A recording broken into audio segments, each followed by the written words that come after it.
Welcome back, folks, to World of Warships Legends. I'm Soopa-Dave, and today's build and play guide is going to be on the Niord, the Pan-European battleship. And I'm pretty sure I pronounced that wrong, but that's okay. You guys aren't here for that. This thing I actually thought was going to be a lot like the Carl Johan. There's some significant differences. It's not even the same hull, actually.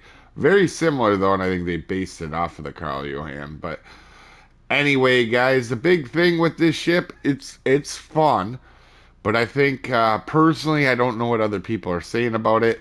But until this thing gets a commander that utilizes this ship's accuracy, um, it's not bad. But I don't think you're gonna get the accuracy out of the guns that maybe you expect. It is like a 2.1 Sigma, so it's a very high accuracy on that, and I've heard American dispersion, but I don't know that for sure.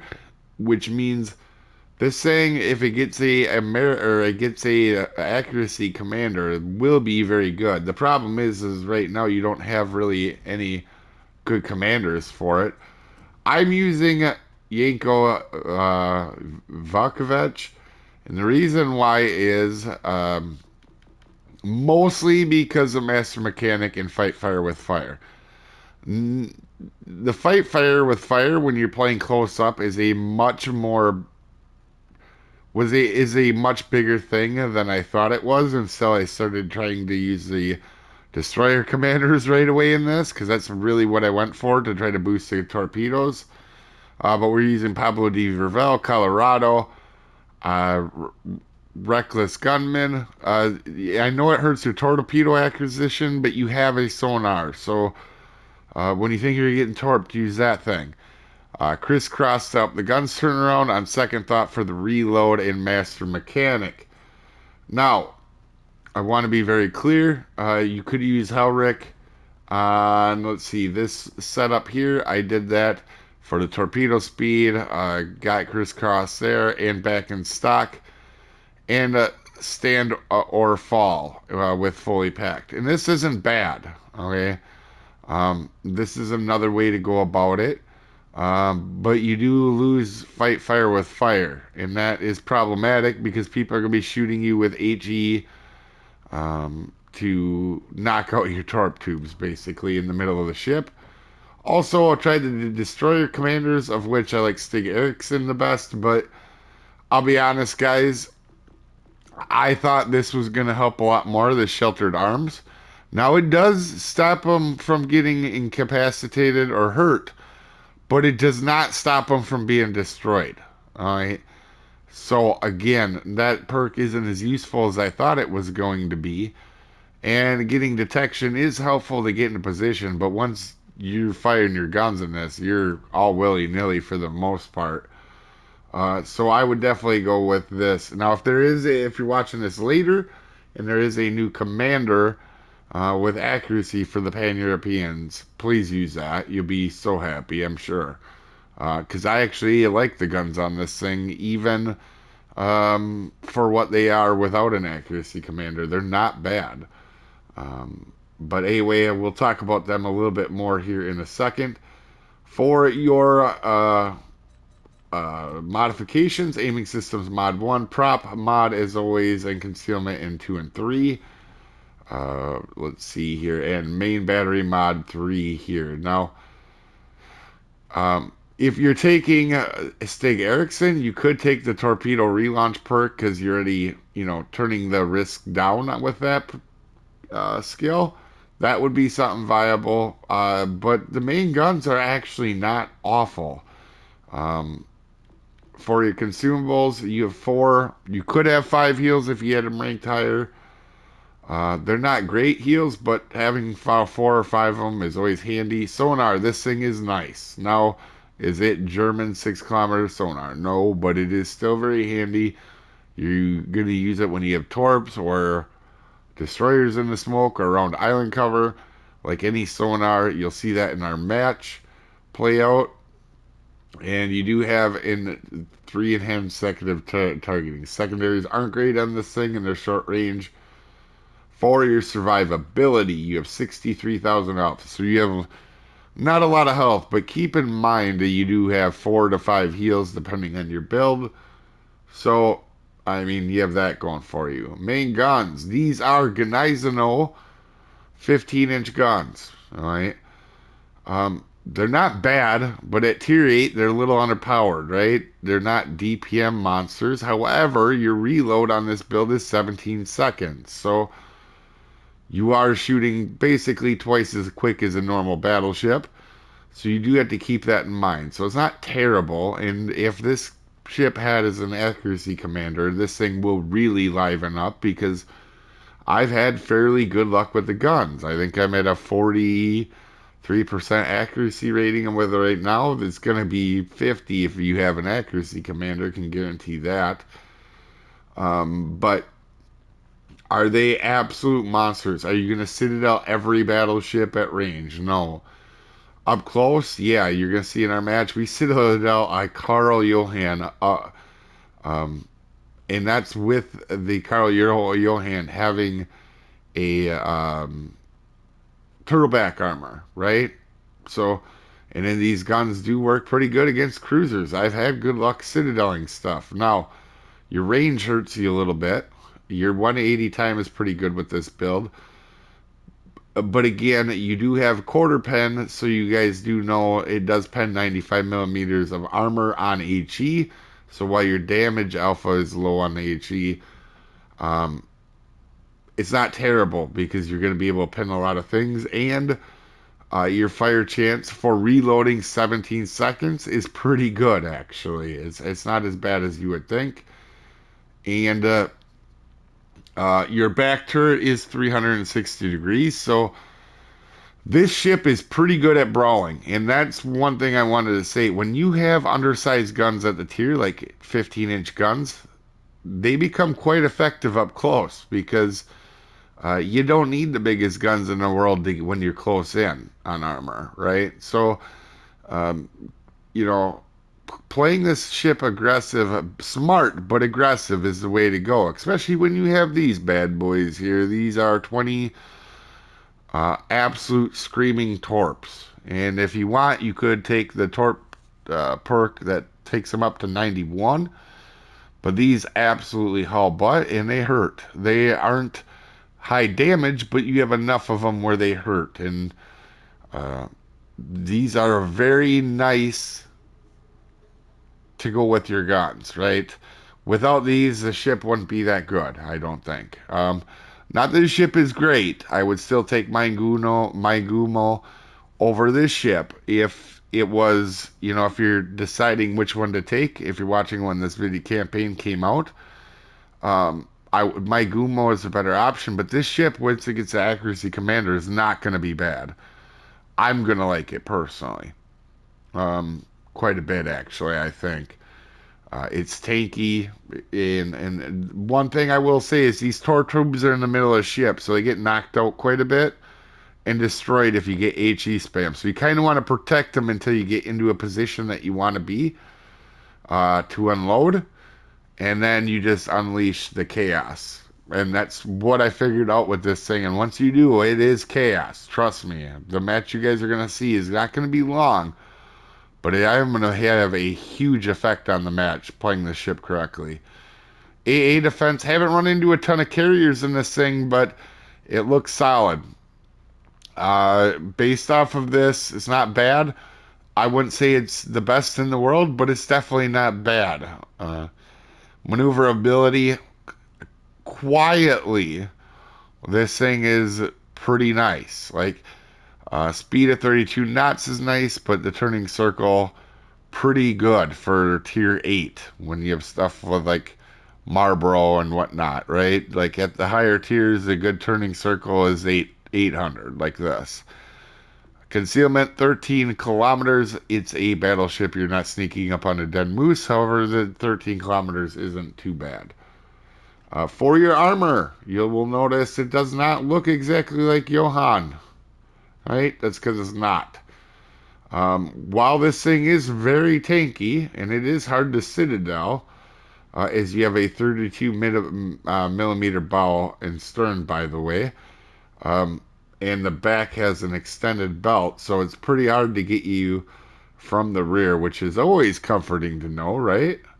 But we're going to go ahead show you guys this is not a turtleback armor scheme like the Carl Johan, meaning this is your Citadel. Pretty hard to Citadel this thing for the most part. I haven't been chunked too bad out of it.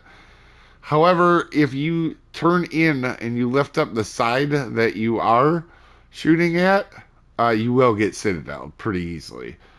Um, but haven't had any issues. The ship's been real tanky for me. As we start the match, it's disclaimer time. This is a beginner's video meant to help people new to the ship or new to the game. This is not meant for professional gamers that know everything there is to know about everything in the universe. There are multiple ways to play and build this ship, and I am an above average player, not the world's best. I make mistakes. You may see one in this match. You didn't come here for pronunciations. I'm as good as anybody at slaughtering beautiful languages all the time. With that out of the way, we are at Warrior's Path, and you can see the really nice torp angles we have with the torps in the middle of the ship. Now, you got to keep in mind, though, they do get knocked out, like I said. So, you know, you want to kind of protect yourself until you get close in, and that's one thing I've done very well adjusting to in this ship. As soon as I played this thing real aggressive, sure it doesn't have sonar, but man, there is tough to find a better brawler in my opinion at the tier. Pommern up close, pretty tough too, but man, this thing is, I would make the argument, I like this thing almost as, I think that I almost like this better than Carl up close, even though Carl has the secondaries, as we have a destroyer run into us. You clearly can tell he's going to be around in this match for a long time. But anyway, it will catch you off guard, right? You don't have the world's longest secondaries, but you have every other tool at your disposal. These torps, you dump 10 torps on anybody, and they are going to feel it. But, all right? So, in this match, I'm going to showcase this ship pretty well, right? Main guns and secondaries, but up close. As you can see, we've seen the destroyer is going to kind of try to escape over here. We know exactly where he is. He's kind of trapped in that little area. We see torps. We're going to pop our sonar here now as we come around the corner, and we want to actually go ahead and get that destroyer spotted so we know where he is, right? And we do. Now, there is another set out, so anytime you round a corner anyway like this, you kind of want to have the torpedoes or your sonar going, and you're going to see we're going to take a shot at Lee Azul, but right now I'm mostly focused on the Z21. I want to see if he's going to actually hit, actually throw out any more torps. I was not paying attention to how many torps he did have. So we're going to go ahead and get our torp. As you see, one of our torp tubes was knocked out. We're going to send a set of torps out, and we're going to work on, you can see our secondaries are actually hitting a little bit over there, and we're going to go ahead and finish him off. Right? We see the torps coming. We're going to dodge them, and we're just going to send some friendly torps out to the Pearl. You never know, right? You just got to throw these torps out when you got them. And now this is going to get real interesting. The next about, I don't know, 3 minutes or so is going to be pretty gnarly. You remember we had 8,000 in 11-minute mark or so. This is going to get fun, and you're going to see how good this ship is up close and personal. These main guns, when you get close, are very good. What do you mean? There's Michelangelo. There's no more Michelangelos. We get 3 Citadels on 3 full pens, right? This ship is actually pretty good at taking out cruisers. Obviously, every battleship is, but oh, look, them torpedoes we threw out at the Pearl. We hit 3 of them. And we're going to decide we're going to square up against Carl and whoever's in the middle of this map. I know this sounds dumb, but I've had some really good luck just being dumb in this ship and being aggressive. Now, don't put yourself in a position where you're going to last only 30 seconds. But I'm telling you, this ship can take a beating, and for the most part, and you can do a lot of damage if you get up close to people, right? Like, it's going to be pretty good. We see Bismarck coming in. Even though I love Bismarck and I do well in Bismarck, it's the same thing as Iowa. Iowa and Bismarck players just oblivious to what's going on around them. Outside of the Z44 and maybe Shimakaze, them are the most unaware players around them. So actually, I would think the Iowa ones are the worst, but Bismarck are pretty close. But we're gonna go ahead and push up, and I know what you guys are thinking. There's a lot of stuff here. Well, that is not gonna matter to us. We're gonna go line up a shot at Carl, right? These guns aren't good, are they? Yeah, seem pretty good to me. We do get a Citadel with it, even with Carl having a turtleback. Seem pretty solid. We're gonna send out some more torps because they're fun. And we're going to go ahead and take another shot at Carl. Again, 6 full pins. These guns are fantastic. We almost take all of Carl's health just with our guns. And we're going to ignore him and let the torps do the rest. Obviously, we know torps are coming from him. And we're going to round this corner and shock the crap out of Harlem and the unaware Bismarck. Alright, Bismarck, we're going to drop some torps on. Oh, is this a pretty sight here, guys? We're going to go ahead. Oh, look. We get more shells to hit. And we get our high caliber and our Confederate. And we're going to go ahead and go to finish off Harlem here. To try to finish him off. And of course, someone else gets a kill. Right? That would have been our 5 kills in like 2 minutes. Yeah, we're going to speed this up a little bit. But you can see the main guns are just fine on this thing. At long ranges, they're not that bad either. But if this gets an accuracy commander, this ship is going to be tough. Like, I really do like it. You don't have the world's most range, but for the most part, it's not bad. It really, these guns caught me off guard on how much I've liked them so far, to be honest with you. And how good it is at getting rid of cruisers, actually. Because normally German guns don't generally get rid of cruisers too well, and unless they're the smaller caliber battleship guns. And we're going to go ahead, pop our sonar. We know there's going to be torpedoes coming. We're going to send ours off to Pearl. Can we get our Kraken? We're going to throw a shot out. And we're going to go ahead and try to dodge as many of these as we can. We're going to eat a couple of them. Not too worried. It's the last ship in the match. And we're going to leave our Flood because we have a heal. And probably he has more torps on the way. As you can see, Pearl, we're going to go ahead and take a shot. He does go dark right away, sadly. We only get one of our shells to hit because of that. And the Wisconsin gets the final kill. So we don't get a Kraken, but man, did we terrorize that entire enemy team. And this ship is pretty darn good at it. As we got a Confederate, our high cal. How that is only a 2,500 base game is beyond me. Because we did kill the destroyer. And, I mean, we took out a bunch of stuff from a lot of health in that match.